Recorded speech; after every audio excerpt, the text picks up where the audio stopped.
Bumstead, Dagwood and Blondie, they always showed him, the father of the house, the leader of the family, as a real dim bulb, a real yo-yo, a schmuck. They did. And it was funny. Everybody would make fun of that. And then they had programs about it. And they had the little kid is always the smart one, Dennis the Menace.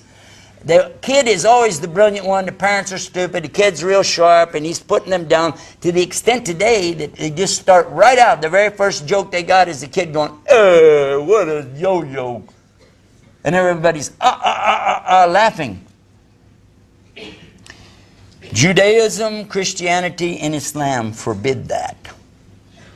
They forbid that. In fact, it's an order in all three of the monotheistic religions that the parents are so high that they're mentioned in the commandments in this priority. After God, Almighty Allah, worship Him alone and keeping religion pure for Him and staying away from false worship and worshiping according to His rules. That's the first 4 commandments. Number 5 in the commandments is how you treat your parents. It comes before number 6, which is don't kill. It's exactly the same order in the Quran, no difference. So regardless of what your take is on which religion, on which book, I think all of us need to go back and look and think, what are we doing? How could we possibly treat our elders as we do today? How could we even make jokes? It's not acceptable to put down your mother, to put down your father, to talk about your elders, your teachers, regardless of their religious affiliation, regardless of their political minds. They're your parents, and you have to give them that dignity. Am I wrong or right? I can't hear you, I'm sorry. They wanted me to talk about how the West needs Islam. I'm saying all of us need it. I'm saying that it's not something that's like an obscure thing for one area here or there. I'm saying if you're a human being, how can you live without Islam? How? And most people on the earth have some points of Islam in their life and they don't know it. Is that true or false? It's true. Think about it.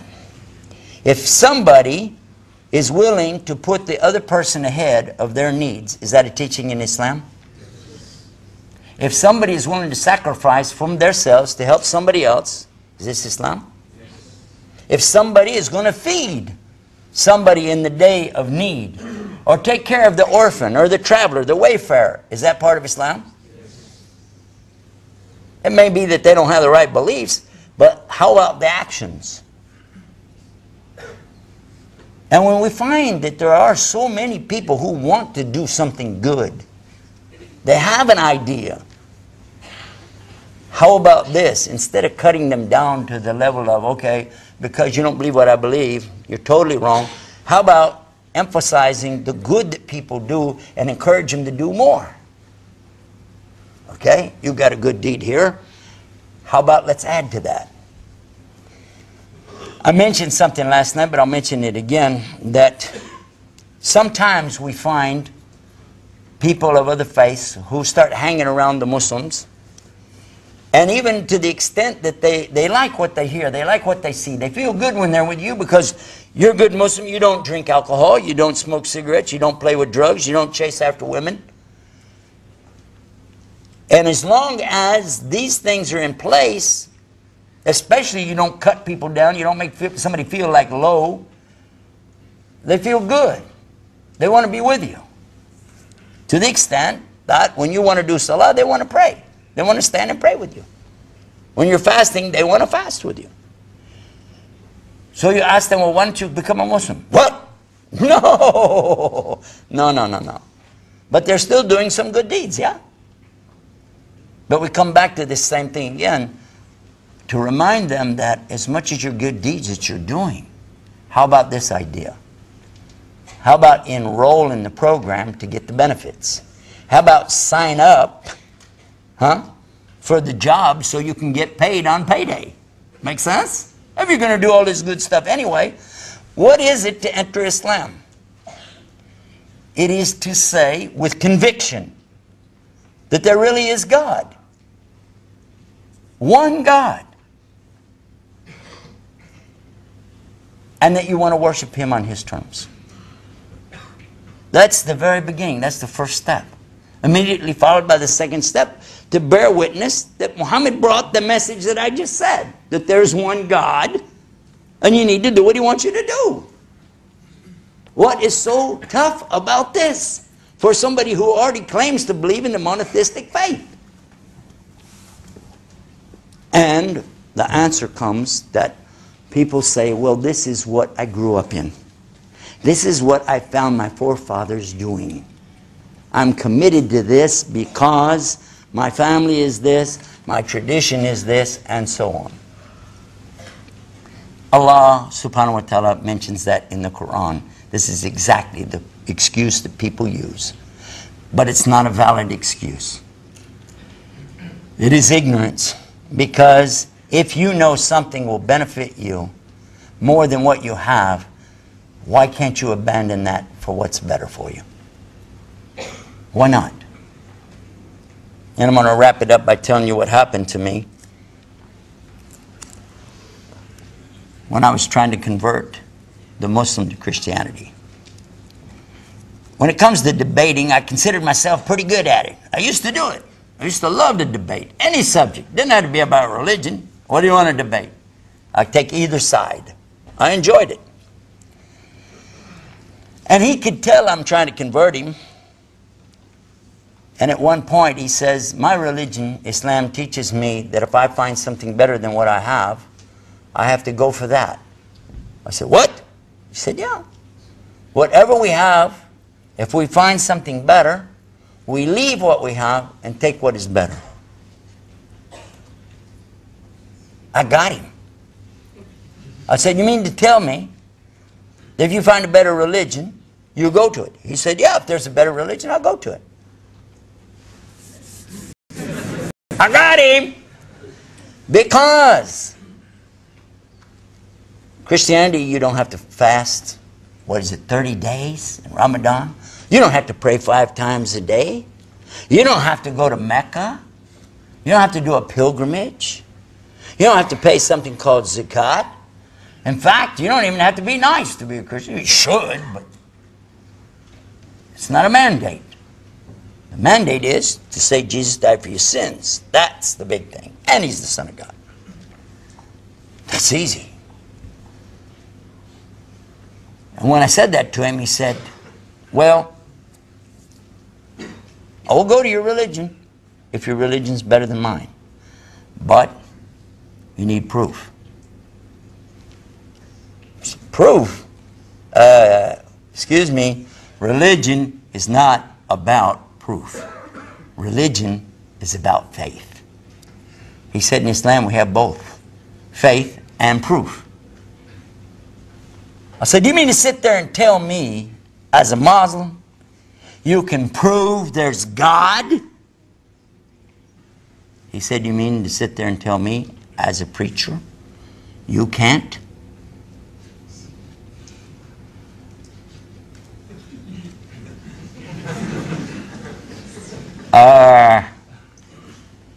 What was the question? Whew. Now I'm curious. I got to know. What is the proof that there is God? Because actually I'd want to know that all my life. I know there's God, but I don't have any proof. I just know it. But how? I can't imagine a time when I didn't believe there was God. Really. I remember back in the 1960s, mid-60s, about the time of the motorcycle gangs that were going over to the hippie thing with the flower children and all that stuff. Life magazine came out with a special edition, and on the front of it said, God is dead. And I went, huh?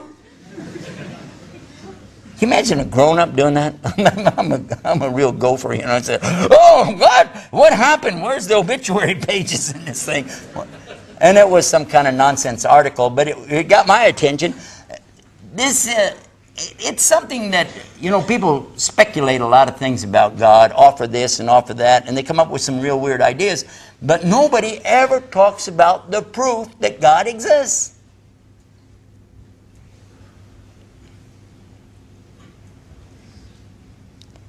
We have a website that you can go to and get a lot of evidence. It's called ScienceIslam.com. On it we have videotape of 9 different scientists well known in their fields and in their particular disciplines. They studied what the Quran is saying about the way the earth is structured, the way the mountains are, about where milk comes from in a cow between a conjunction of the blood and the intestines, mentioning about the bees, mentioning details about how the human embryo is formed, how it grows, the trimesters, so many things that they studied. And remember, these are not Muslims. In fact, they're atheists. But each one of them at the end of the video said, what I found from this seminar or convention that they were having, and there was about the Quran, there's no way 1400 years ago somebody said these things. Couldn't have been. Could not have been. And some of them said, well, it must be from Allah. And one of them, standing while he was giving his talk, 2.5 minutes into it, he said, I guess it's time for me to say, Ashhadu an la ilaha illallah, Ashhadu Muhammad Rasulullah. This came out in the 1980s, and by the late 1990s, it became a popular notion amongst a lot of the scientists, not a majority, but a lot of them around the world, that they need to go back and re-look and reinvestigate a lot of the things they've been saying. And some of them came up with the idea, they didn't want to say there's God, but they did come with a new thing. I don't know if you heard about it. ID. Intelligent design. They're saying there's some intelligence behind the design, but they don't want to go further than that. They don't want to lose their fellowship, or they don't want to lose their positions that they have with different universities, because you can get cut off at the knees real quick. Just intelligent design. What I'm saying, though, is proof. Proof. If you want to know about proof, some things could be right in front of your face, and we used to say you can't see the forest because the trees are in the way. And that's the way a lot of us are. Yeah, the West needs Islam, but I'm telling you, all of us need Islam. But we need to understand what Islam really is. So let's put a cap on it with this. The word Islam is coming from a verb, aslama, and it carries these 5 things: surrender, submission, obedience, sincerity, and peace. That if a person will really surrender to God and really submit to His commandments and then obey those commandments in sincerity, then be at peace with whatever comes, then he'll be in Islam, and in Arabic he'd be a Muslim. It's as simple as that. It's not that complicated. And by the way, as I mentioned earlier in the program about these prophets, in fact they are at peace. They are at peace with whatever comes to them. A true Muslim is content with what Allah gives them, and he's also content with what he doesn't get as well. We should be happy that we don't get cancer, tuberculosis, broken legs. We should be happy that we don't get robbed. But at the same time, we should be happy that we don't get a lot of money, because maybe it would corrupt us. Maybe it would cause bigger problems for us. Maybe people would rob us then. Maybe somebody would get killed over huge amounts of money. Maybe, but the point is, Allah knows best, and He gave you what He wants you to have. What's your problem? What is your problem? So the Prophet ﷺ said, what translates to English, the condition of a true believer is amazing, because only good comes to them.